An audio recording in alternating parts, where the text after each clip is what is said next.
بسم اللہ الرحمن الرحیم۔ السلام علیکم تمام دیکھنے اور سننے والوں کو دینی دنیا کے یوٹیوب چینل پر خوش آمدید۔ مولا علی کرم اللہ وجل کریم کے متعلق آپ صلی اللہ علیہ وآلہ وسلم کا ارشاد ہے کہ میں علم کا شہر ہوں اور علی اس کا دروازہ ہے۔ جناب علی علیہ السلام نے علم سیدہ معلم کائنات محمد مصطفیٰ صلی اللہ علیہ وآلہ وسلم سے سیکھا اور آپ کی ساری زندگی آپ کے ساتھ رہے۔ ایک دفعہ یہودیوں کی ایک جماعت مولا علی رضی اللہ تعالیٰ عنہ کے پاس آئی۔ وہ جناب علی رضی اللہ تعالیٰ عنہ کے علم اور دانائی کے مقام سے واقف تھے اور نادان یہ سوچ کر آئے تھے کہ اگر کسی طریقے سے وہ مولا کو علمی بنیاد پر شکست دے دیں تو اس سے مسلمانوں کو شرمندگی ہوگی اور ہر طرف ہمارا ڈنکا بجنے لگے گا۔ چنانچہ اس جماعت نے منصوبہ بنایا کہ ہم مولا علی علیہ السلام سے مشکل سوالات کریں گے تاکہ وہ ان کا جواب نہ دے پائیں۔ اس جماعت کے یہودیوں نے یہ بھی منصوبہ بنایا کہ اگر جناب علی ان کے سوالات کے جواب دینے پر فقط تیار ہی ہو جائیں اور جواب نہ بھی دیں تو بھی وہ جیت جائیں گے، کیونکہ وہ مولا پر شرط لگانے والے تھے کہ ان کے سوالات کا جواب قرآن کی بجائے تورات سے دیا جائے، اور اگر علی اس بات پر راضی ہو گئے تو انہیں قرآن سے ہٹنا ہوگا۔ یہودیوں کی یہ جماعت اپنے دانشور شخص راس الجلود کی قیادت میں امام علی کے پاس آئی اور بولے، اے علی، ہم لوگوں نے آپ کے علم کا بہت چرچا سنا ہے۔ حضرت علی مسکرا کر بولے، تو کیا اس بات کی تصدیق کرنے آئے ہو؟ راس الجلود بولا، ہم آپ سے چند سوالات کریں گے، آپ کو ان کا جواب ہماری کتاب تورات سے دینا ہوگا، اور اگر آپ نے سب کے سامنے ان سوالات کا ٹھیک جواب دے دیا تو ہم آپ کو باب العلم مان لیں گے۔ مولا علی نے یہودیوں کی یہ شرط قبول کر لی اور بولے، اگر میں تمہارے سوالات جو کہ میں ابھی تک نہیں جانتا ہوں کہ کیا ہیں ان کے جواب دینے میں کامیاب ہو گیا تو کیا تم لوگ اسلام قبول کر لو گے؟ یہودی اس بات پر آمادہ ہو گئے کہ اگر ان کے تمام سوالوں کے جواب انہیں تورات سے مل گئے تو وہ یہودی مذہب چھوڑ کر اسلام قبول کر لیں گے، اور یہ اس بات کی دلیل ہوگی کہ جن سے آپ نے علم سیکھا ہے وہ یقیناً اللہ کی طرف سے بھیجے گئے نبی ہیں۔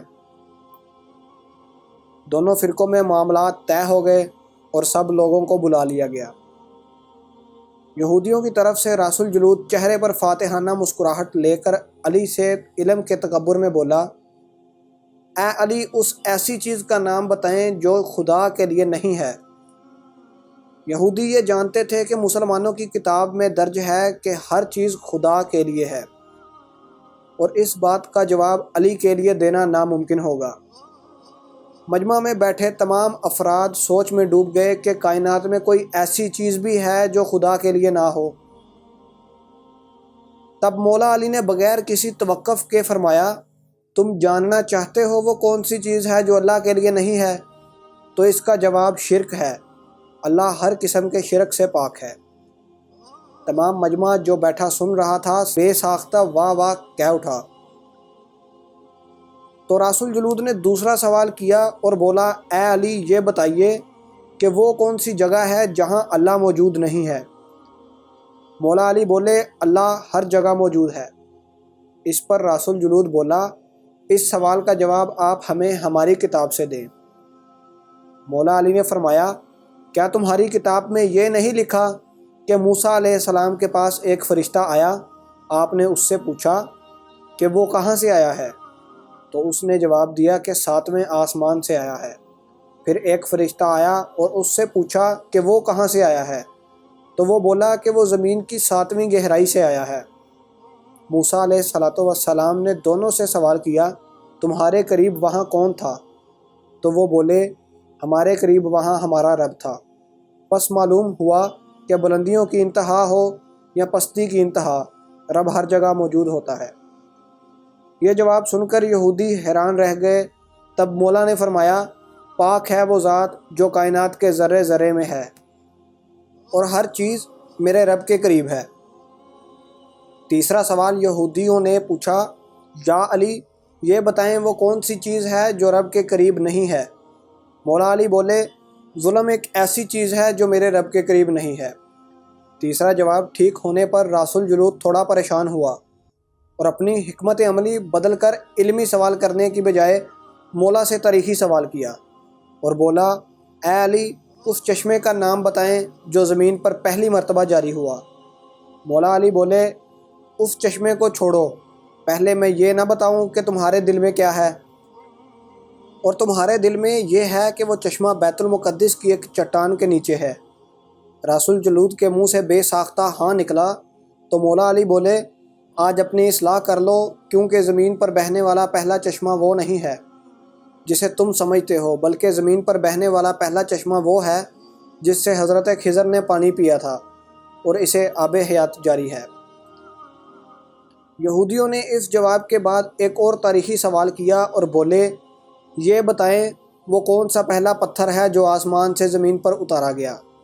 اس سوال پر مولا علی بولے، تم لوگوں کے ذہنوں میں پہلا پتھر وہ ہے جو بیت المقدس میں نصب ہے، لیکن تم یہ بات بھول جاتے ہو کہ خانہ کعبہ بیت المقدس سے کہیں پرانا ہے، اور حجر اسود اسی وقت نصب کیا گیا جب خانہ کعبہ پہلی دفعہ تعمیر ہوا تھا، اور وہی پہلا پتھر ہے۔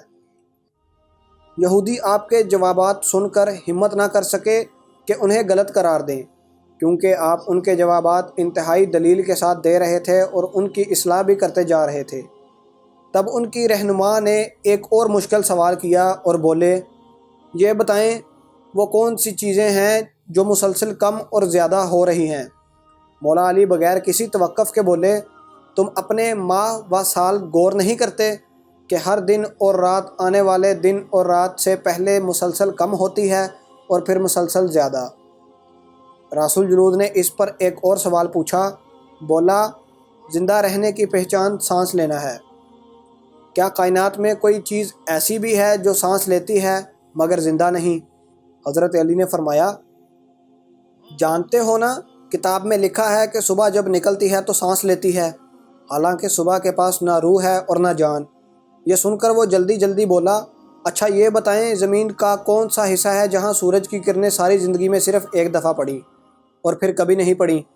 مولا علی نے فوراً جواب دیا، موسیٰ علیہ السلام نے جب دریا کو اپنے عصا سے 2 ٹکڑے کیا تو اس زمین پر سورج کی کرنیں پہلی دفعہ پڑیں، اور جب آپ گزر گئے اور پانی نے وہ راستہ بند کر دیا تو پھر اس جگہ سورج کی کرنیں دوبارہ کبھی نہیں پڑی۔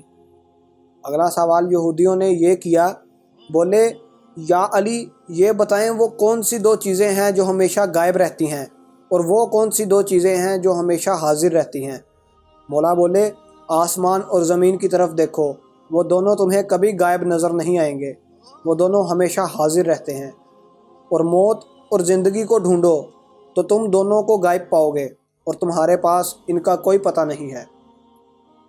یہودی رہنما حیرت زدہ تھا، مگر اپنے اس سوال پر اسے یقین تھا کہ آپ کو اس کا جواب نہیں ملے گا، لہٰذا وہ بولا، یہ بتائیں یا علی، وہ کون سی چیز ہے جس کا خالق خود اللہ ہے مگر اس کے بارے میں خود سوال بھی کرتا ہے؟ مولا علی بولے، موسیٰ علیہ السلام کے عصا کا خالق خود اللہ ہے، اور اس عصا کے بارے میں اس نے خود موسیٰ سے سوال بھی کیا اور پوچھا، موسیٰ، یہ آپ کے ہاتھ میں کیا ہے؟ پھر یہودیوں نے اگلا سوال کیا، بیت اللہ کا طواف تو ذی حیات کرتے ہیں، لیکن اس بے جان چیز کے بارے میں بتائیں جس نے بیت اللہ کا طواف کیا؟ مولا علی بلا توقف بولے، کشتی نوح ایک ایسی بے جان چیز ہے جو طوفان کے دوران اس مقام پر پہنچی جہاں بیت اللہ ہے، تو اس نے اس کے گرد 7 چکر طواف کیا۔ رسول جلود نے باب العلم مولا علی سے کئی سوال کیے اور تمام کے جواب آپ نے بالکل ٹھیک ٹھیک بلا توقف دیے۔ تو مجمع میں بیٹھا ہوا ایک یہودی بولا، حضرت، لوگ تو ہر سوال پر سوچ کر جواب دیتے ہیں، آپ تو سوال کا جواب بلا توقف دے رہے ہیں۔ اس پر مولا علی بولے، تمہارے ایک ہاتھ میں کتنی انگلیاں ہیں؟ تو وہ فوراً بولا، 5۔ اس پر مولا بولے، مجھے بھی تم لوگوں کے سوالوں کے جواب ایسے ہی معلوم ہیں جیسے تمہیں پتہ ہے کہ تمہارے ہاتھ میں 5 انگلیاں ہیں۔ یہودی نادان نہیں جانتے تھے کہ مولا علی کے پاس کائنات کے رازوں کا علم ہے، لیکن جب انہیں تمام سوالات کے جواب ٹھیک مل گئے تو رسول جلود سمیت تمام گروہ نے کلمہ پڑھا اور دائرہ اسلام میں داخل ہو گئے۔ امید کرتے ہیں کہ آپ کو یہ ویڈیو پسند آئی ہوگی۔ آخر میں دعا ہے کہ اللہ تعالی ہمیں دین اسلام پر قائم رہنے کی توفیق عطا فرمائے، آمین۔ آپ سے گزارش ہے کہ اس ویڈیو کو زیادہ سے زیادہ لائک، کمنٹ اور شیئر کریں، اور نیچے دیے گئے لال رنگ کے سبسکرائب کے بٹن پر دبا دیں اور ساتھ دیے گئے بیل کے آئیکن پر بھی دبا دیں تاکہ ہماری آنے والی ہر نئی ویڈیو کا نوٹیفیکیشن سب سے پہلے آپ تک بآسانی پہنچ سکے۔